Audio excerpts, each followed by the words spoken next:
Good morning, students. Mr. Osborne couldn't make it today. He has the Black Plague, or something like that. I'm sure he'll be fine. I will be your substitute teacher, Mr. Lestache. First things first, let's take attendance. Young Mr. Osborne.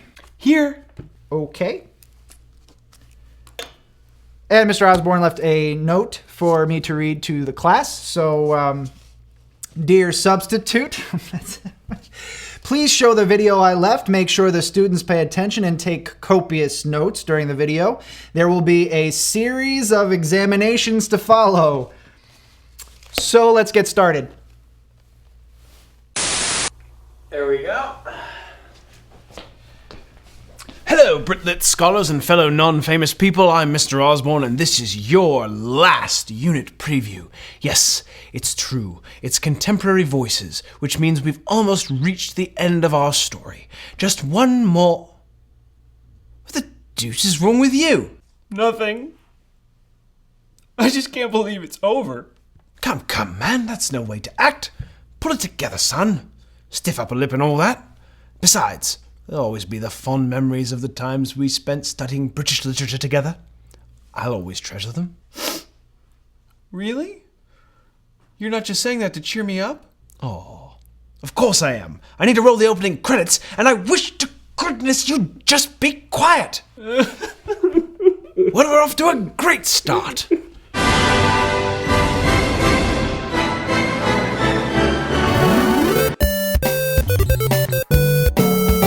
In 1952, King George VI died, and... In 1952, King George VI died and left the throne of England to his eldest daughter, Elizabeth. She became Queen Elizabeth III. Nope. Fifth. Nope. Worst. Nope. I know it's the second. I just love messing with her. Elizabeth has been Queen of England longer than most of your parents have been alive, and has overseen the terms of 11 prime ministers, including Winston Churchill, Tony Blair, and Margaret Thatcher. Hang on a bit, Maggie. We'll get back to you. Elizabeth's early reign also saw the rise of British pop music, eventually elevated to an art form by the Beatles. Oh, the Beatles? Well, I've heard of them. While the Fab Four may have started their careers singing silly love songs, around 1965, their lyrical content became much more sophisticated and poetic. We all live in a yellow suburb. Okay, some of their lyrical content. A prime example of this is Paul McCartney's sad orchestral lament, Eleanor Rigby. Rigby tells two parallel stories of the Eleanor of the title and Father Mackenzie, and does so with brief vignettes of their lonely activities, like cleaning a church or darning socks. Darn these socks! Thank you. The song is structurally interesting as the last brief line of each stanza comments on the previous lines. Let's hear a sample. Eleanor Rigby died in the church and was buried along with her name. Nobody came. The Beatles' worldwide popularity not only changed the face of rock and or roll music forever, but also the depth of content to which rock lyrics began to aspire. But the Mop Tops and their fellow limey rockers were just one type of British invasion that took place in the latter half of the 1900s. Britain itself was being invaded by its former colonists from India, Africa, and Central America. Many of these migrants were members of former British colonies in the West Indies. They had helped Britain during World War II, and now came to what they were told was the greatest country in the world, looking for new opportunities. Namely, the opportunities for racial discrimination and to be arrested for no good reason. The British Empire had gone bye-bye during the first half of the 20th century, and while Britons didn't mind having West Indians fight a war for them, they weren't happy to share their jobs, cities, and houses with them. Many West Indians were denied housing based on their color. I'm terribly sorry, sir. We don't rent to people of primary color. Bye-bye. The initial discrimination these black British citizens experienced eventually became more dangerous when British policemen began arresting them for crimes they never committed. One notable arrest was of Jamaican-born George Lindo for an alleged robbery. His imprisonment led to several protests, including one in poetry form by Linton Kwesi Johnson. That guy was crazy. LKJ is just one of a myriad of black British writers who migrated to Britain from across the globe during the 50s and 60s. Did you think I'd fall for that again? I saw it in the Next Time clip. Johnson was a political poet whose weapon of choice was dub poetry, a style that originated in his homeland of Jamaica and normally involved singing or reciting poems over reggae music. Roses are red, violets are blue. This poem is terrible, and so is my Jamaican accent. One feature of LKJ's poems that is immediately noticeable is his use of unconventional spelling and syntax. Though initially the poems look like they were written by someone uneducated, closer examination reveals that Johnson is merely approximating his own accent and dialect in his poetry, creating a very particular style and tone for his work. Maggie Thatcher on the go with a racist show, but a she have to go. 'Cause right now, African, Asian, West Indian, and Black British stand firm in England. I say, so what? Those Brits talk funny anyway. Ooh, crumbs! I dropped me torch in the bin. What a wonky table. I'll get it sussed. In Johnson's poems, England becomes England, a dagger becomes a dagger, and Margaret Thatcher becomes Maggie Thatcher. Which brings us back to Mrs. Thatcher. Maggie Thatcher, who served as Prime Minister for most of the 1980s, was the first and thus far the only woman to be elected Prime Minister of Britain. Yet for some reason she is mostly remembered for her ironing. Maggie is a highly divisive figure in British politics. During her time as Prime Minister, Britain's economy improved greatly in terms of its gross domestic product, or GDP. But at the same time, the citizens of Britain endured a drop in industry that more than doubled the unemployment rate during her first 5 years in office. Some of them panicked. Oliver Twist!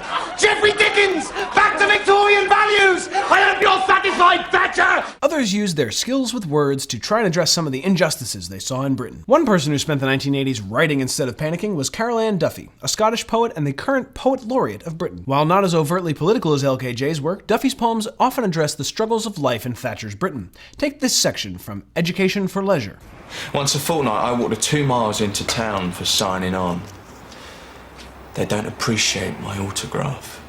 Come now. It's not that bad. Allons-y, Alonzo. Here, signing on, the British term for giving your signature for an unemployment benefit, is juxtaposed with the idea of a celebrity's autograph to express the speaker's frustration with his uselessness and unemployment. Thatcher's political presence is also felt in Duffy's poem Stealing, in which the speaker reflects on stealing a snowman. Duffy explains, during the 1980s, because of Thatcher's government's policies, there was a lot of homelessness and unemployment. I felt that only under Margaret Thatcher would someone be driven to steal a snowman. But my favorite of all of Duffy's What? This? This isn't stolen. It's mine. I keep avocados in it. That's an orange. But my favorite of all of Duffy's poems is simply entitled Ka-ching! Okay, it's called $, but I prefer Ka-ching! Here's the poem in its entirety. A 1, a 2, a 1, 2, 3, 4. Boogie woogie, chow chow, cha cha, chattanoogie. Woogie wop, a loo bop, a wop bim bam. Da do run, a do run, ooh wop a shana, nana hey hey do wah did. Diddy I diddy shala la la la la la la. Boogie woogie choo choo, cha cha bop. A woogie wop, a loo bam, yeah yeah yeah. The deep, insightful meaning of this poem will literally change your life. Put simply, it means that...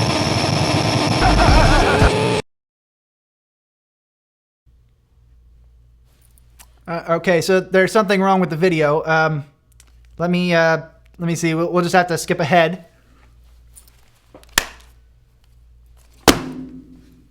Okay.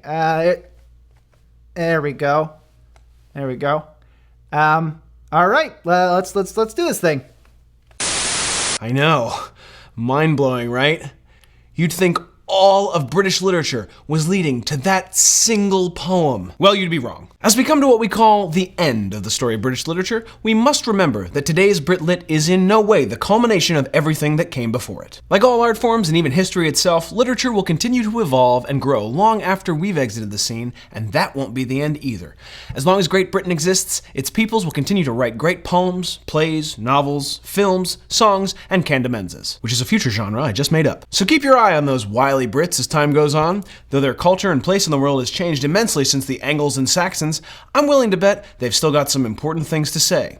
Maybe even something that will render this video series completely meaningless. Tune in next time when there won't be a video, nothing will happen, and I'll probably be having tea with Prince Charles and Queen Elizabeth.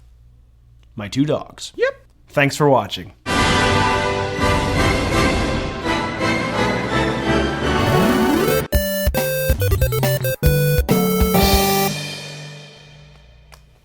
Okay, did everybody get that? Huh? Good. Class dismissed.